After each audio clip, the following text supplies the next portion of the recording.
नमस्कार. मी उत्तम करमाळकर. आज आपणाला मी ऋणानुबंध या शब्दाविषयी काही गोष्टी सांगणार आहे. ईश्वर हा प्रत्येक पावलावर तुमची काळजी घेत असतो, पण आपल्याला हे बऱ्याचदा लक्षात येत नाही. ऋणानुबंधाच्या जिथून पडल्या गाठी, भेटीत तुष्टता मोठी. बाळ कोल्हटकरांनी लिहिलेलं आणि कुमार गंधर्वांनी गायलेलं हे नाट्यगीत अजरामर आहे. ऋणानुबंध हा एकच शब्द, पण मर्ढेकरांच्या भाषेत अब्द अब्द सामावलेला. हा शब्द उच्चारताच डोळ्यापुढे जीवाभावाचे नातलग मित्रमैत्रिणी उभे राहतात. पण मला वाटतं त्याही पलीकडे जाऊन कितीतरी गोष्टी आपल्याशी आणि आपल्या आयुष्याशी जोडल्या गेलेल्या असतात. सजीव असतील, निर्जीवसुद्धा असतील. कधी कुठले नगर असेल, वास्तू असेल, गाण्याचे सूर, पुस्तक, लेखक, व्यक्ती मनाच्या ओलसर मातीत नकळत ठसा उमटवून जातात, तर कधी कायमस्वरूपी घर करून जातात. काही व्यक्ती भेटल्या भेटल्या मन जिंकून जातात आणि कायमच्या आयुष्याचा एक भागच होऊन बसतात. तर काही कितीतरी वर्ष ओळखत असून सुद्धा त्या अनोळखीचं वाटत असतात. 20-25 वर्षानंतर थोड्याच काळात भेटलेली व्यक्ती आयुष्याचा जोडीदार बनते. तर जन्मापासून एकत्र असलेले भाऊ भाऊ, बहीण भाऊ, आई वडील, मुलं कायमची दुरावतात. कधी जिथे माणूस माणसाला ओळखत नाही, तिथेच माणूस आणि प्राण्यांचे अनुबंध चकित करून जातात. कधी माऊली म्हणतात तसं ये हृदयाचे ते हृदयी होण्याची प्रचिती येते. तर कधी जीवाचा आटापिटा करून सुद्धा आवाज पोहोचतच नाही. कुठे कितीही शब्दाची उधळण सुद्धा आत्म्याचा खजिना रितास ठेवते. तर कुठे अबोल संवाद अनमोल नातं गवसते. याला स्थल काल देश भाषा कसलंही बंधन नसतं. गोकुळ सोडून एकदा मथुरेला गेलेला परत कधीच श्रीकृष्ण राधेला भेटला नाही, पण ते जुळलेले अनुबंध युगानंतर सुद्धा आजही पूजले जातात. अद्भुतापासून सामान्य सर्व तऱ्हेचे अनुभव यातून मिळतात. आयुष्याच्या प्रत्येक टप्प्यावर प्रत्येक जण भेटतात. काही राहतात, काही पुढे राहत नाही, काही लक्षात राहतात, काही विस्मृतीच्या पडद्याआड जाऊन बसतात. पण त्या त्या काळापुरते किंवा कारणापुरते ते आवश्यक असतात.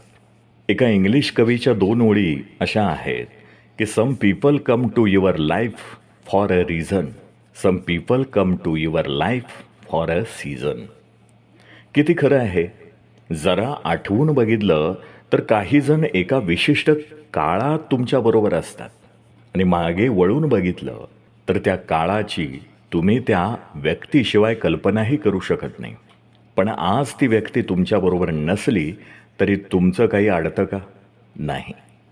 काही वेळा कोणा एका व्यक्तीच्या बोलण्यानं तुमच्या मनावरचं मळभ दूर होतं, तर कोण्या एकामुळे दुःखाचे सावट पसरून जातात.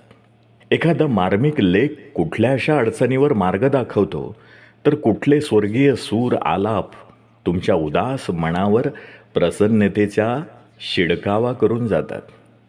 कित्येक लोकांना आपण फक्त अप्रत्यक्ष भेटत असतो. मग त्यांच्या कामातून असेल, मग त्या लेखनातून, कला, खेळ, राजकारण, समाजकारण, धर्म यातलं काहीही असेल, या सगळ्यांशी दृश्य अथवा अदृश्य स्वरूपात आपण जोडले जातोच. श्रीमान योगीमध्ये समर्थांच्या तोंडी काही वाक्य आहेत. उन्हाने जीवाची काहिली होत असताना गार वाऱ्याची एक झुळूक सुद्धा जीव सुखावून जाते. एक फुललेला पळस नजर सुखावतो. ईश्वर प्रत्येक पावलावर तुमची काळजी घेत असतो, पण माणसाला या गोष्टी जाणवून येतच नाहीत. आयुष्य निघून जातं, पण पावला पावलावर भेटलेल्या परमेश्वराचा हात आपल्या लक्षात येत नाही. आत्म्याची ओळख पटत नाही. यात म्हटल्याप्रमाणे प्रत्येक जण, गोष्ट सजीव असो निर्जीव असो, आपल्याला काही देऊन जातो, याकडे आपलं लक्षच नसतं. शब्दशः हा शब्द अगदी जन्मोजन्मीच्या बंधाचे हा शब्द प्रतिनिधित्व करतो, पण आध्यात्मिकदृष्ट्या क्षणिक अनुभूतीसुद्धा करवून जातो. 2 ओंडक्याची होते सागरात भेट, एक लाट तोडी दोघा पुन्हा नाही गाठ. क्षणिक तेवी आहे बाळा मेळ माणसाचा, पराधीन आहे जगती पुत्र मानवाचा. या ओळीमधून जसं एक जीवन सत्य सहज सुंदरपणे सांगितलंय, तसंच एक आगतिक पण प्रतीत होतं. मला मात्र त्यात गीतेचं सार दिसतं. एक सकारात्मक संदेश बघतो आणि तो संदेश आपणाला सतत डोळ्यासमोर दिसत असतो.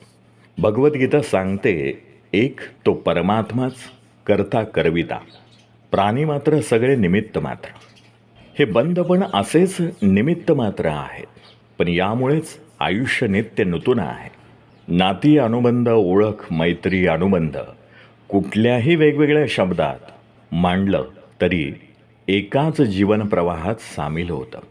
नाती, अनुबंध, ओळख, मैत्री, ऋणानुबंध कुठल्याही वेगवेगळ्या शब्दात मांडलं तरी सगळं एकाच जीवन प्रवाहात सामील होतं. कधी कुठल्या क्षणी कोणाची कुठे कुणाशी कशाशी गाठ पडेल याचं काहीच आडाखे बांधता येत नाहीत. कोण्या एका काळी कोण्या एका दिवशी कोण भेटणार, तुमच्या आयुष्यात काय घडणार, ही गंमत कायम आहे.